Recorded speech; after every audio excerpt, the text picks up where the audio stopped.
This is Zev Borow, and you're listening to Chuck versus the Podcast.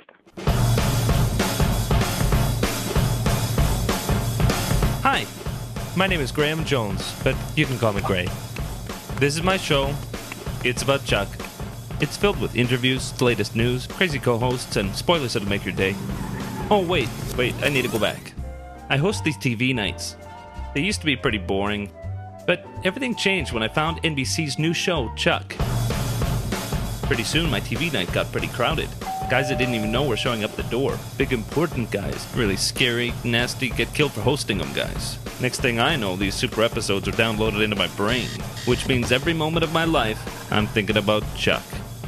ChuckTV.net sent their top people to protect me. That's Mel and Liz. They're pretty zany. They co-host with me now as a cover. So now I must welcome you to Chuck versus the Podcast, the #1 TV podcast for NBC's Chuck. This is Gray. This is Mel. And this is Liz. And we want to welcome you to Chuck versus the Podcast, episode 24 for July 14th, 2009. This is our pre-Comic-Con San Diego episode. We won't have a lot of commentary in this episode because we have an interview with writer Zev Borow. And Zev is not only one of the writers of Chuck, but also of the Chuck comic book. And there's a new 6-issue compilation of the Chuck comic books that's being released this week. As a matter of fact, July 14th, today, that you can pick up, and it is all Zev's work. It's so appropriate that we've got our comic book writer on our pre-Comic-Con podcast. Mm-hmm. Comic-Con is coming up very quickly, and we're really excited about it. This year, ChuckTV.net will be in the press room with the guys from Chuck. So we'll be able to bring you some one-on-one interviews. We're really excited. Yep. The Chuck panel itself will be on Saturday, July 25th at 10 a.m. in Ballroom 20. And that's going to be followed by a signing at 12:30 p.m. at the Warner Brothers booth there on the conference floor. So if you're going to be at Comic-Con, make sure you mark those down on your schedule. Also, Zachary Levi will be part of the TV Guide Sci-Fi panel on Friday, July 24th at 6 p.m., also in Ballroom 20. So 2 chances to see Zach, which is going to be exciting. I'm looking forward to watching him on both. And of course, Yvonne and Adam and Mark Christopher Lawrence and Julia Ling. I mean, there's going to be a huge group of Chuck people there. Joshua Gomez. It's going to be fun. Mm-hmm. And as if that weren't enough, we're also having a fan meetup on Friday night after Zach's TV Guide panel. So if you're going to be in San Diego, whether or not you're going to be at Comic-Con, if you're a Chuck fan, we'd love to see you. You could join us at the Old Spaghetti Factory for supper. It's right there around the conference center. So if you want to Google for directions, you can do that. We'll probably be there around 7:30, 7:45, depending on how quickly we can get out of the convention center after that panel late on Friday. That sounds so cool. It's going to be a lot of fun. The Old Spaghetti Factory, yes. Mm-hmm. Yeah, you have to maybe get a little cardboard cutout of me and pretend I'm there. Grace there in spirit. Yeah. We will. We'll eat some extra spaghetti for you, man. That's cool, right. Man. Good plan.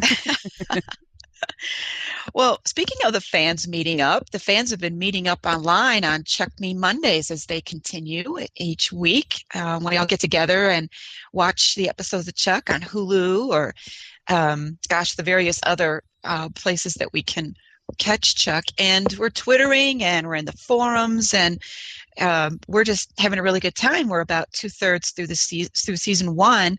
And we're just having a lot of fun just looking at each other's comments, and everything is kind of being in a big giant room watching Chuck all together with fans that like Chuck. So it's not too late to join us on Mondays at 9 p.m. Eastern. We have random giveaways and lots of fun. Very cool.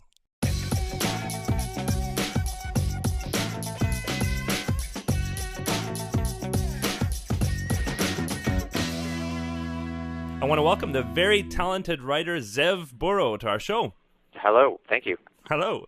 And just for our listeners, want to introduce Zev a little. Zev has written not only for the Chuck TV show, but also co-writes the Chuck graphic novels, co-writes and produces the Rockville CA web series, and has spent many years writing for such magazines as The New Yorker, Spin, Wired, GQ, and many others. So thanks for taking the time to chat with me today.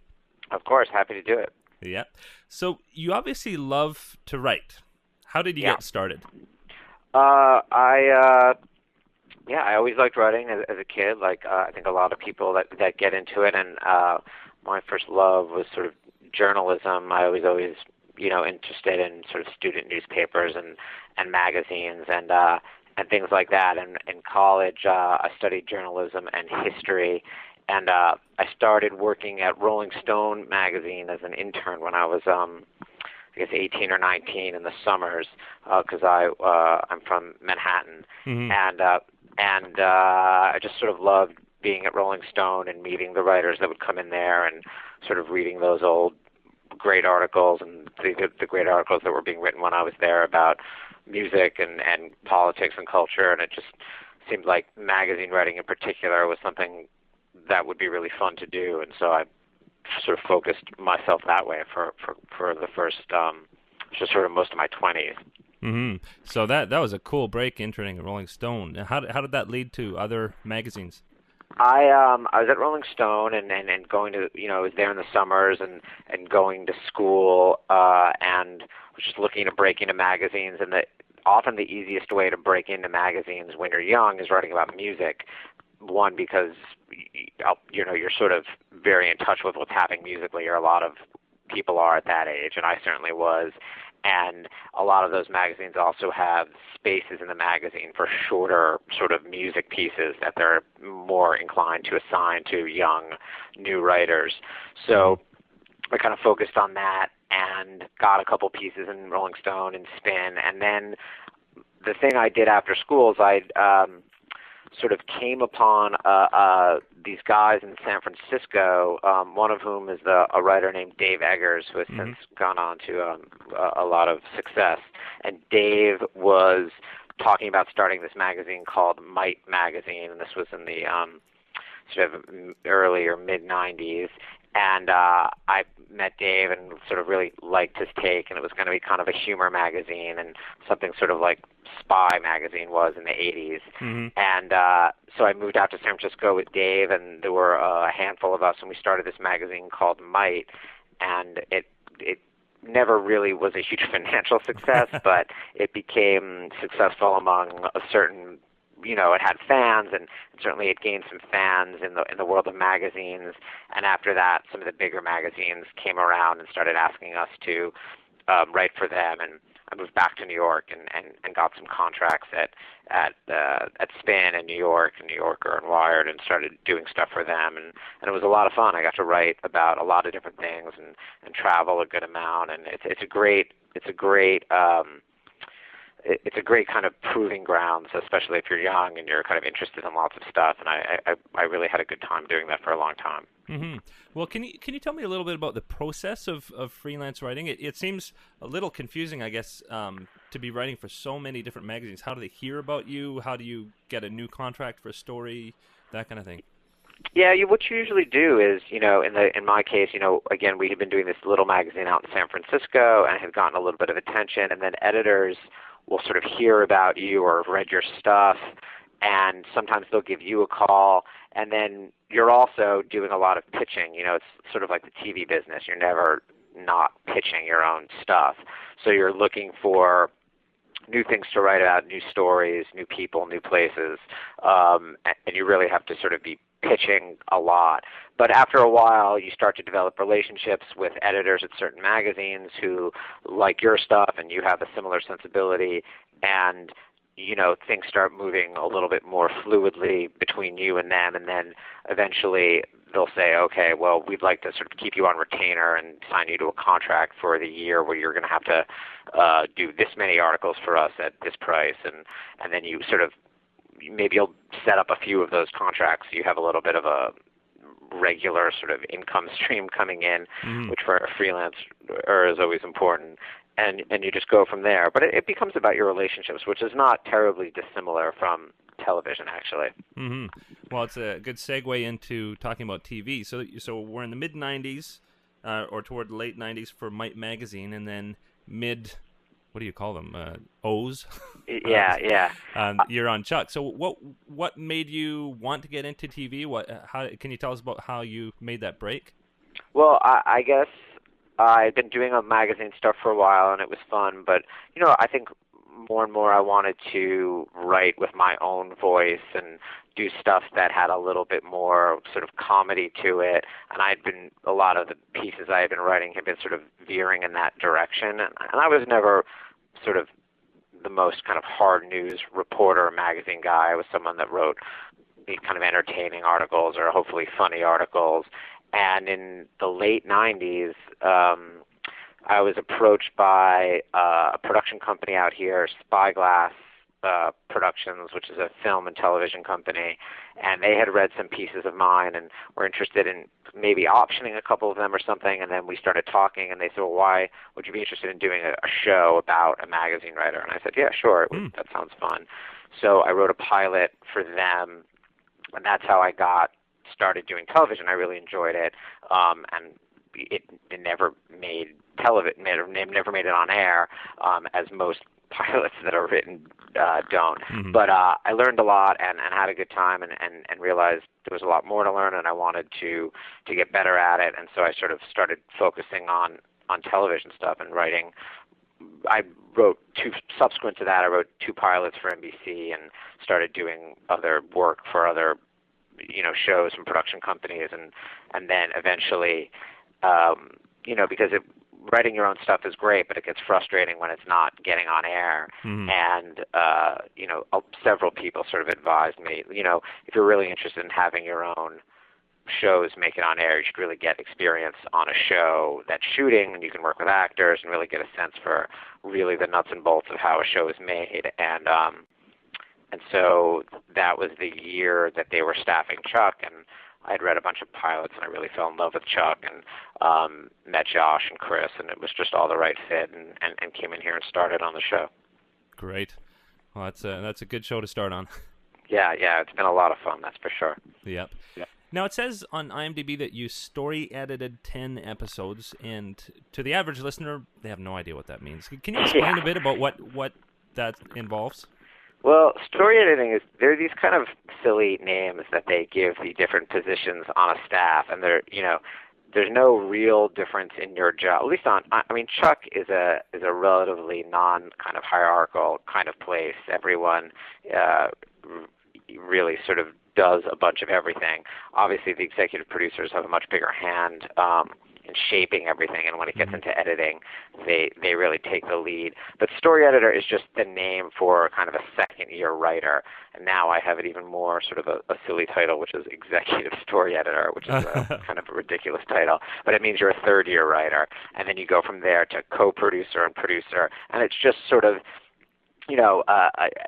every successive year, your title changes a little bit, and I guess it's supposed to make you feel kind of like a little better about yourself or something. But the truth is, at least on our show, your responsibilities don't change all that much until you get into sort of the executive producer range. We all work together, breaking in a room, breaking all the stories, breaking a sort of coming up with the shape of the stories and the act breaks and going over the season-long arcs and the character arcs, and that's something everybody is very involved in. And then we all break every story together, and then individuals are assigned to go then outline and write the script for individual episodes or specific episodes. So there's not a big difference, again, between story editor and staff writer and executive story editor and even sort of co-producer.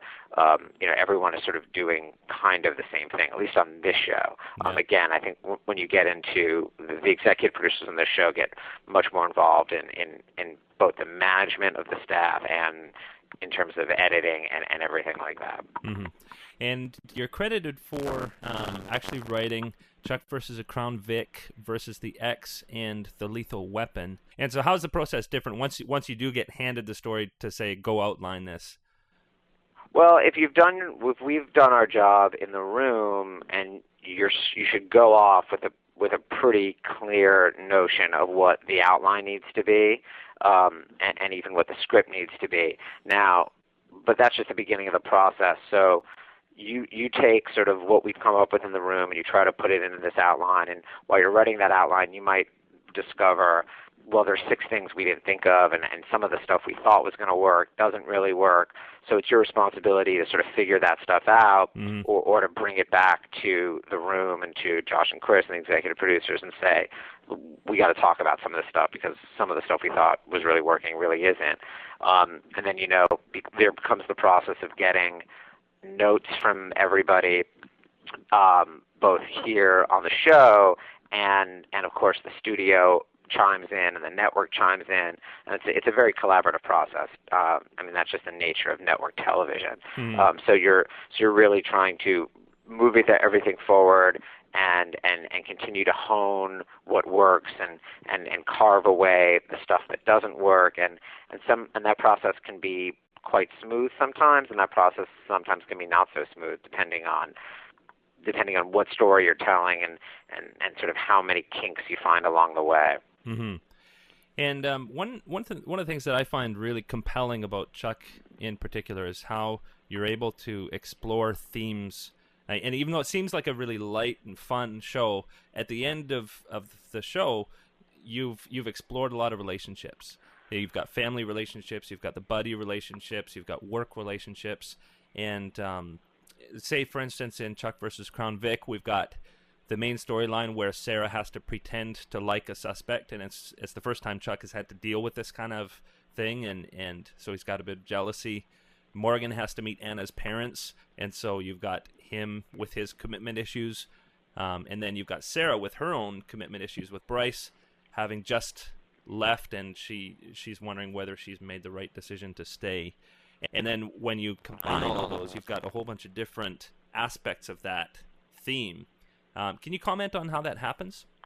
Well, that's something we really we work quite hard on, is, the show is fun, and it's funny, hopefully, and it should be enjoyable, but I don't think the show works without the relationships within the show working. Everyone here, I think, really understands that that's the heart of the show, and that you're coming back really week after week to connect with characters and to watch characters deal with situations, a variety of situations in a variety of ways that are emotional, and that lends itself also to being able to connect with them for the comedy and connect with them for the kind of more actiony spy parts of the show.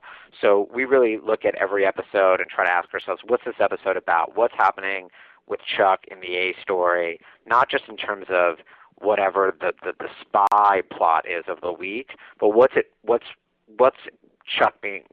are things that are being asked of Chuck, and how is Chuck being challenged, and how are Chuck's emotions being tested and played upon in new ways?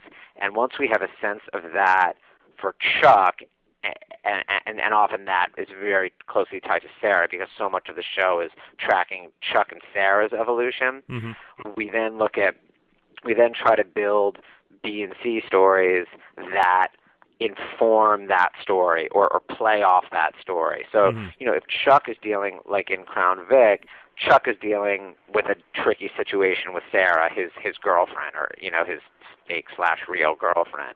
And so we thought it would be interesting if Morgan was dealing with his own situation with his own girlfriend, meeting a girlfriend's parents. And I think also another thing we also try to do is because the show, the conceit of the show is quite fantastical, Chuck having this computer in his head, which is obviously, not very realistic, we really want other aspects of the show, the kind of emotional underpinnings of the show, to be very accessible and relatable out there to people watching, so you can really understand what Chuck is going through.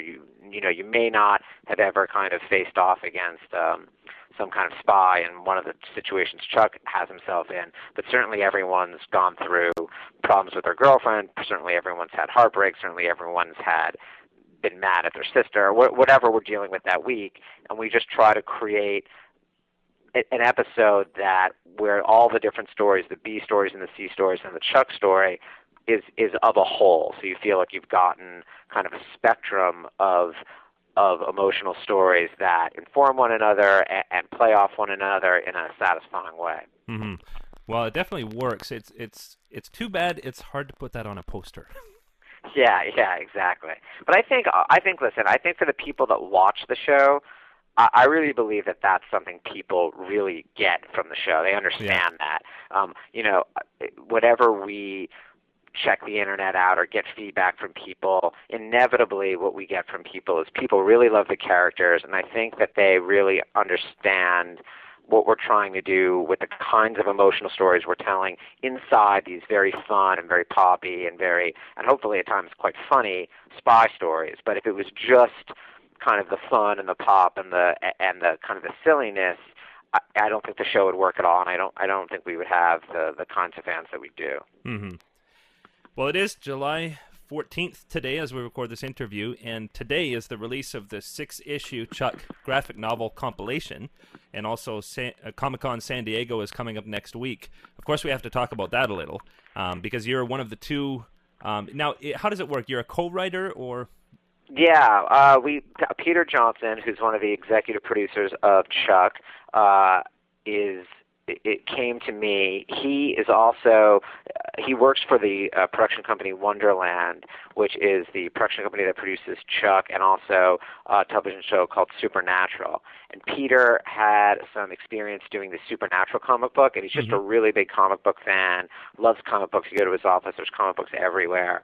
And when I first met Peter, really going in to talk to him about working on Chuck, whatever it was, 2.5 years ago, I saw the comic books in his office, and I grew up loving comic books, and obviously there are quite a few people here on the show that have an affinity for comic books. I mean, Chuck is in some ways as a comic book conceit at its heart, there were just books that I really love, and my favorite comics were never the sort of Marvel and DC world. I mean, I like those comics, like X-Men in particular I like, but I, as I got older, gravitated to, the Vertigo comics and the comics that weren't, were a little bit more, to my mind, sort of adult and sophisticated and had a sense of humor and really, touched all the kind of things that I like in a great movie or a great television show. And so when Peter came to me and said, look, DC, which is also owned by Warner Brothers, who's the studio we do Chuck for, is interested in doing a comic book run, would I be interested in writing it with him? I jumped at the chance, and Chris Fedak's a really big lover of comics, and he was really excited that the show was going to have a comic book iteration. And so we sat down and started talking about what that would be, and we knew we were going to do a 6-issue run, and it was a blast, and we're really happy with the way it came out. And we some of the guy that did the covers for the book for the Chuck comic did the covers for this comic called Supermarket, this Brian Woods comic that came out years ago that I really loved. And I mentioned it to Peter, and Peter was like, "Oh, I love this," and we got that artist to do the covers, and we were quite happy with the way it turned out. It was a lot of fun to do. Great. That's Phil Noto.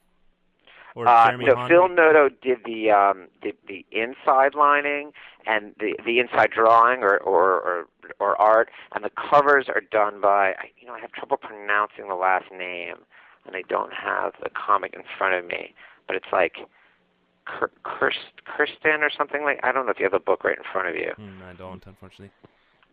Well, at any rate, it's a very talented artist, and we were very happy to have him do it. Very, very cool. Well, I'm definitely ordering that compilation. Yeah, I think it turned out awesome. well. We're proud of it. And it got some good, we were very excited that on some comic websites that we both read, it got some good reviews, and that was heartening for us. Yep. Well, I definitely recommend to everybody else to order it. It's actually only $13 at the moment. It's on sale at Amazon. I know, please, get some. Tell your friends. Yeah. And so this was only a 6-issue run. Is there a plan for another run of it?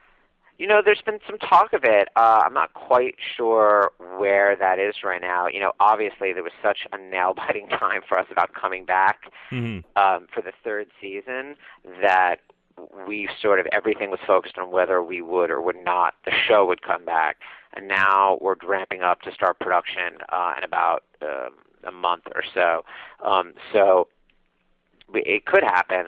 I think powers greater than me will decide that, though. But I would be very happy to do some more of them. Yep. We will hopefully have time to talk about the Rockville CA web series as well. But you've now been involved in magazines, television, comic books, and a web series. How is it different writing for all of those different forms?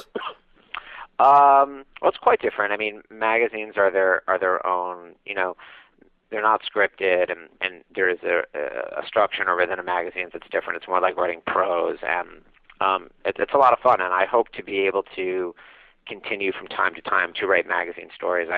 Because it is kind of it offers a different kind of writing, which is a lot of fun, and it's nice to go out there and do some journalism and kind of throw yourself into another story or somebody else's life. I also think it helps you as a script writer quite a bit with dialogue and just understanding people and places and all of that. And then for the web, with Rockville, the web is obviously, everyone is still trying to really figure out the best way to do things on the web because the medium is still new as it is for narrative scripted work. So we had a great time doing Rockville, and I thought we did good work, and I think we learned a lot along the way in terms of what works and what doesn't work, and the nature of the best way to do things in that format. What's nice about the web is that you can do it very fast, and it's cheaper, and it has some more immediacy. It takes us quite a while to write, produce, and we're going to have written this entire season of Chuck months before it airs, and on a web series, you can do something much faster, almost along the lines of a magazine or journalism piece, where you can do something and get it up in short order. So everything offers different sort of pleasures, and in terms of the web stuff. That is really that is a world that's really kind of still figuring itself out. So I think there's really a lot of exciting things about the web, although because it's still figuring itself out, there's more room for error, and there's more room for real interesting, surprising, kind of boundary pushing success. Mm-hmm. Well, when we talked with Norman Buckley, he mentioned he just loves working on that series. Yeah, we had a blast with Norman. He did a great job with it, and he really was a huge part of that. And Josh really, that was a project really close to Josh's heart because, and one of the reasons Josh and I connected on it is as I said, I wrote a lot about music for a long time, and I came out of that world. There was a period of time where I was really going to see bands, 5 and 6 nights a week, and I think Josh went through that time as well. We both sort of spent a good part of our 20s doing that and in rock clubs and kind of, among that world. And so it was fun for us to try to get in there and show that world and portray characters in that world and hopefully provide some entertaining scripted web series that nailed that a little bit. Mm-hmm. Now back to Chuck and the graphic novel, just for one more thing. How do you make sure that the storylines don't conflict between the comic and the TV show? Well, we kind of decided early on, we sat down with Chris and decided that we were going to not worry so much, that we were going to think of the comic a little bit in its own world. Mm-hmm. We weren't going to certainly do anything that would contradict anything we'd already done or had planned for the television show. Mm-hmm. The biggest thing for the comic was let's not. What the comic provides is a chance to basically do much bigger, cooler, broader kinds of stories because you don't have to pay the production cost. Yeah. You can set it all over the world, and you can do a giant action sequence and all the things we'd love to do on the television show, but we just can't afford to do. Mm-hmm. So, the comic goes from Tokyo to the Rio. There's a scene in Paris, France. And then back at Mount Rushmore. And the idea was like, let's really blow it out and have a blast with the locations, make it really kind of poppy and eye-catching. And because we were writing it last year during the election, we thought we'd have fun with this kind of like, Obama-like president story in it. And we were sort of happy that that ended up working out for us. But the idea was just to sort of have as much fun as possible, make it, not try to replicate the show, because just to make it its own thing. And, but there are some aspects, some things we've done in the comic that as we're now breaking kind of season 3, or as we sat down to start breaking season 3, it was like I was like, oh yeah, we did that in the comic, or like and so it's funny to see how some of the things dovetail a little bit, but we decided to just not get too worried about that in terms of what we could or couldn't do in the comic, just to again have the most fun with it and really make it as big as possible, almost make it like Chuck the movie in some respects. That's very, very cool, and a movie I'd like to see sometime. Yeah, me too. Yeah. Well, we just have a couple minutes left here. I was wondering if we could talk a little bit about what your future plans are. You mentioned that you're writing a feature. Yeah, I'm writing a feature. It's an adaptation of another graphic novel. Actually, it's called I Killed Adolf Hitler, and the writer-artist is a guy named Jason, who just goes by one name. I don't know if you've heard of him. He's actually a Danish writer who lives in France, and he's had quite a few graphic novels published, and they're kind of these short and quite funny graphic novels that often kind of play with genre, and this I Killed Adolf Hitler is about it's the plot is ostensibly about a hitman that goes back in time to kill Adolf Hitler and sort of loses Adolf Hitler, and Adolf Hitler escapes into our time, and he has to sort of come live his life, and then as an old man, knowing Hitler is going to arrive at a certain time, try to sort of capture him with his former girlfriend. And although it sounds quite kind of crazy and thrillery, it's actually a bit of a romantic comedy and kind of a love story in a strange way. It has sort of elements of a sort of Eternal Sunshine of the Spotless Mind, and that's more of the tone of it. Wow. So I'm excited for it, and I know it sounds a bit crazy when you hear about it, but the story is quite lovely, and I really fell in love with the book, and I got in touch with Jason, and we decided to go forward and adapt it. So it's exciting. I'm looking forward to it. I hope to have the script finished by the end of the summer. Great. Well, it'll be one to watch for. It sounds like it'll be a really good writing piece as well. Yeah, I hope so. And hopefully we can the stars will align and we can make the movie. It won't be the most expensive movie to make, which is good for it. That's always good for selling something. Yeah. Great. Well, we're coming to the end here. I want to thank you so much for taking the time. No, thank you. I really enjoyed it, and everyone here really appreciates your support of the show, and just we have really an incredible fan base, and everyone here doesn't forget that for a second. Awesome.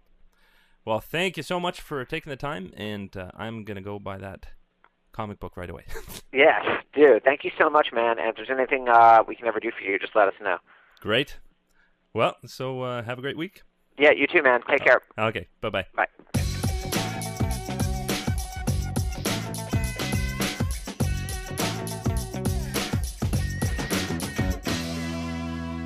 And we're back. That's so cool that he was able to take the time to chat with us here right as his comic book series is being released. That was nice of him. Very cool. Well, we're going to close up this episode and want to remind everybody about our email list.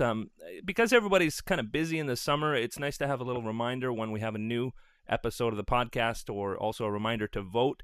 Our votes have been a little low, so it's great to still remember us. And also, we have some exciting things that you can do to support the podcast. For instance, that 6-issue Chuck comic that we've been talking about in this episode, you can get on Chuckazon for only $13 at the moment.